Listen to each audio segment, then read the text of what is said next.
प्राचीन काल में मध्य देश के राजा अश्वपति और उनकी रानी माला देवी ने कई वर्षों तक संतान प्राप्ति के लिए तपस्या की। उनकी तपस्या से प्रसन्न होकर सावित्री ने उन्हें पुत्री होने का वरदान दिया। इस पुत्री का नाम सावित्री रखा गया। सावित्री बचपन से ही अत्यंत सुंदर, बुद्धिमान और तेजस्विनी थी। जब सावित्री विवाह योग्य हुई तो राजा अश्वपति ने उन्हें अपना जीवन साथी चुनने के लिए स्वतंत्र कर दिया।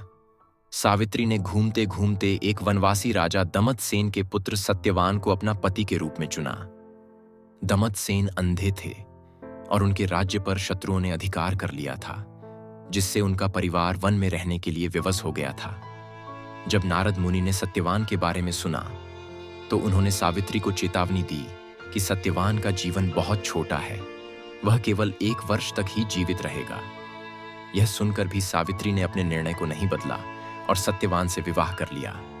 विवाह के बाद सावित्री अपने पति के साथ वन में रहने लगी। उसने अपने पति और सास ससुर की सेवा में खुद को समर्पित कर दिया।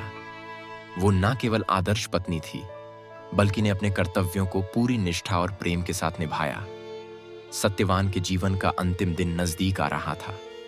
सावित्री ने इस बारे में जानने के बाद कठोर व्रत और तपस्या शुरू कर दी। उसने 3 दिनों तक बिना भोजन और जल के उपवास किया और भगवान से अपने पति की जीवन की रक्षा के लिए प्रार्थना भी की। जिस दिन सत्यवान का अंतिम समय आया, वह लकड़ी काटने के लिए वन गए। सावित्री भी उनके साथ गई। अचानक सत्यवान को सिर में तेज दर्द हुआ और वह सावित्री की गोद में गिर पड़े। तभी यमराज वहां प्रकट हुए और सत्यवान की आत्मा को ले जाने लगे और सावित्री ने यमराज का पीछा करना शुरू कर दिया। यमराज ने उसे रोका और कहा, तुम एक मानव हो और मेरा पीछा करना उचित नहीं है। सत्यवान का जीवन अब समाप्त हो चुका है।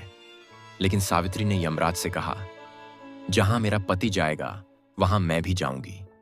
पति और पत्नी का रिश्ता तो जन्म जन्मांतर तक होता है। यमराज उसकी निष्ठा और प्रेम से प्रभावित हुए और उससे वरदान मांगने को कहा। सावित्री ने पहला वरदान अपने ससुर के खोए हुए राज्य को वापस पाने के लिए मांगा। यमराज ने यह वरदान दे दिया। फिर सावित्री ने दूसरा वरदान मांगा कि ससुर की आंखों की रोशनी वापस आ जाए। यमराज ने यह भी स्वीकार कर लिया। जब यमराज आगे बढ़े तो सावित्री फिर उनके पीछे चलने लगी। यमराज ने फिर तीसरा वरदान देने की बात कही। इस बार सावित्री ने अपने लिए 100 पुत्रों का वरदान मांगा।